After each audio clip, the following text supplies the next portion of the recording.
Welcome back to the channel, everybody. I'm very excited to cover the Vegas Vicky NFT experience. I'm now sitting just a few days before this event is about to take place. A lot has gone down. This seems like one of the most inclusive and larger Las Vegas casino NFT experiments. And I call it experiments because there's a few signs of concern that I see through this project. There's also a few signs of excitement as well. So make sure that you guys like, comment, subscribe to the channel, and let's dive in. Vegas Vicky NFT. Wow, what a time to be alive. Just a year and a half ago, nobody knew what an NFT was, and now a Las Vegas casino in downtown, and the newest Las Vegas casino in downtown Las Vegas, which cost over $1 billion to build. They're diving in. They're diving in. So Vegas Vicky, who's Vegas Vicky? Vegas Vicky is an iconic sign in Las Vegas that I believe was built in the 70s or 80s. So Vegas Vicky NFT, a first for a Las Vegas casino.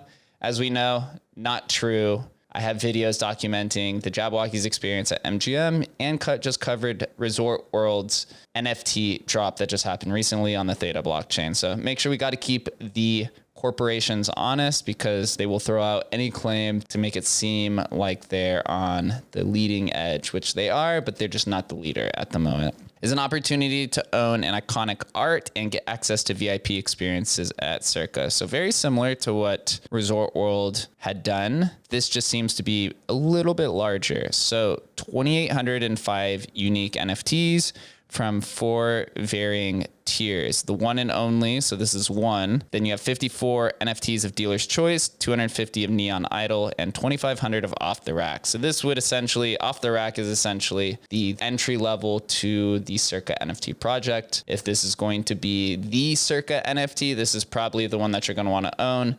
And then the ones that are increasing in price have additional perks, probably related to the in-house experience inside Circa. So what are you really getting? There's a summer bash, there's suite stays, and VIP experiences. A lot of things that already exist within the Las Vegas casino experiences, they're now just tying NFTs to it. And that's kind of like part of the idea until we get farther down the road, is take things that already exist, put it on NFT, make it very transparent and seamless experience, and gamify it on top of it. So this is Borbet. Borbet is the artist for this, and Borbet is kind of interesting. I was going through his website because I didn't know who this guy was.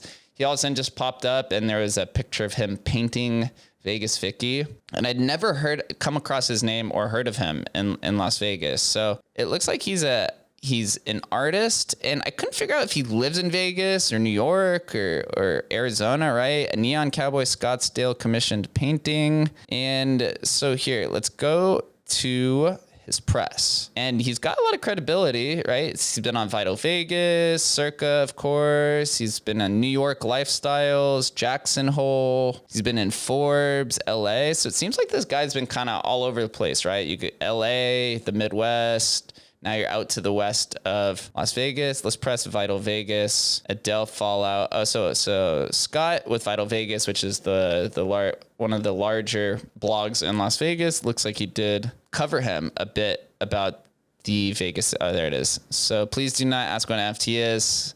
No flipping time. But here is Borbet getting down.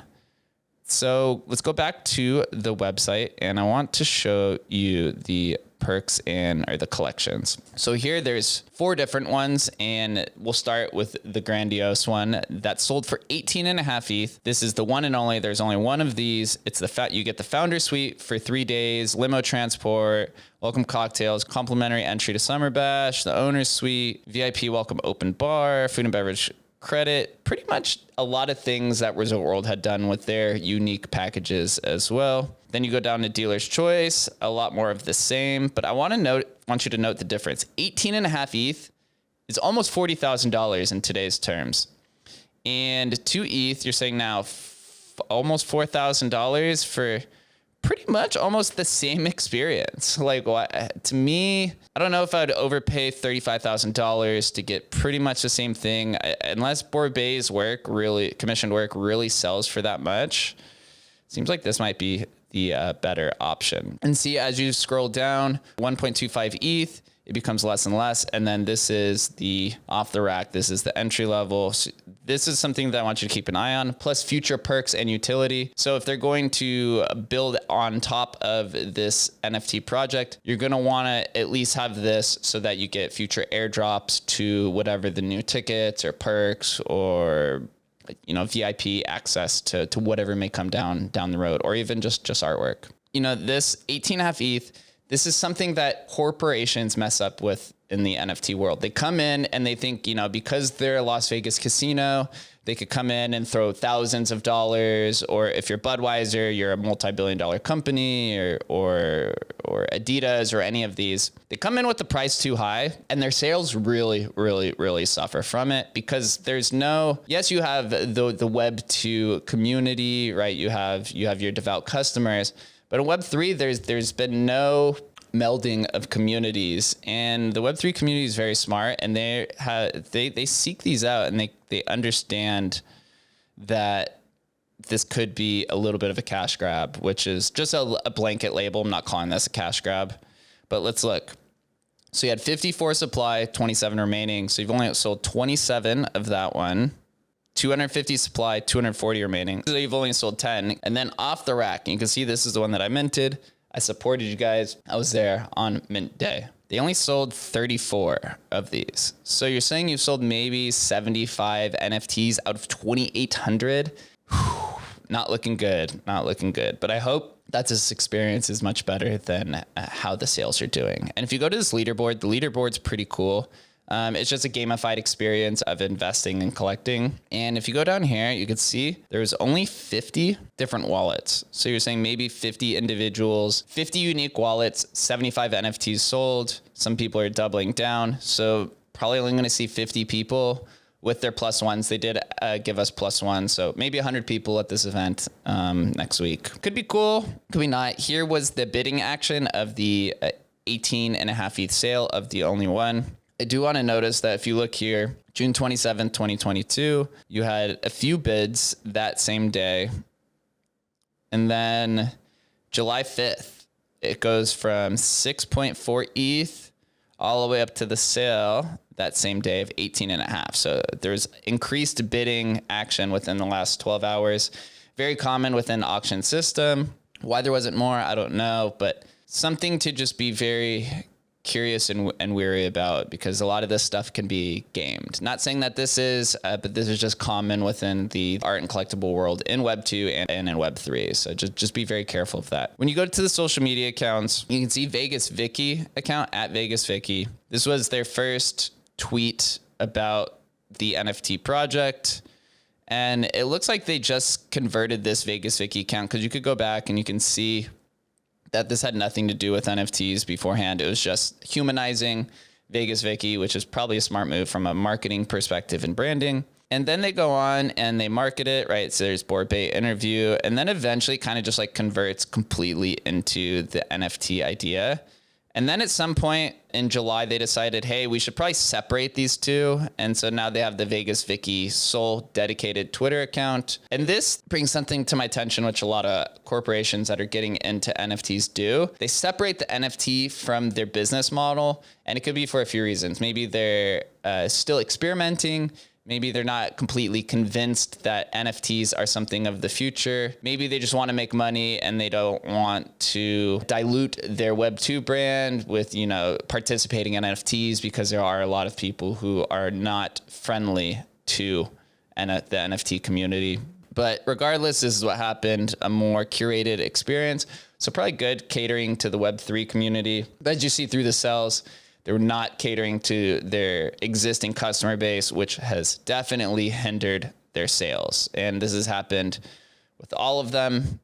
Even Sotheby's auction house that I participated in last October, they separated Sotheby's Metaverse from the Sotheby's auction, and sales took a drastic hit because of that. If you're listening or watching this and you're a corporation, you need to partner with a Web3 leader or a company to help curate that community to make a more unified approach to the experience. And I do want to end because they did put out a itinerary pretty recently. So here's the itinerary, which is about to happen in a few days. It reminds me a lot of like my fraternity formals where there's an itinerary and it's more of just like an event that's happening and you don't have to participate in everything. It's just like a group of friends who are meeting up. There's not really that many like actionable items there, right? There's no like activations. It's just we're all going to this event, come hang out and party. And so the welcome, you see there's a lunch at Saginaw's, drinks at Vegas Vicky's bar, welcome reception at the Legacy Club. I'm assuming this is probably the big event for the day. Legacy Club's on the roof of Circa. It's a pretty amazing view of the city. I just went there a few days ago to check it out. Love it. Love it. And then you have the Neon Museum private tour and then golf with Borbet, the Summer Bash. You see right here in the middle, smack dab of the itinerary. This is probably going to be the biggest event of them all. And then a NFT holder dinner with everybody there at 8 East. And then as we close out the weekend, or the week, I should say, since it starts on a Monday, golf with Borbet, and then farewell breakfast at Jackpot's, which is inside of Circa. There's a lot of questions to be answered, and I don't know what else to say from here, except for I'm going to go document the entire experience. I'm going to give everyone my honest opinion. I hope that you guys enjoyed this. Make sure you like, comment, subscribe to the channel. Tell me what you think about Circa entering the NFT space. Do you think this project is going to be successful over the weekend? And we'll see you on the other side.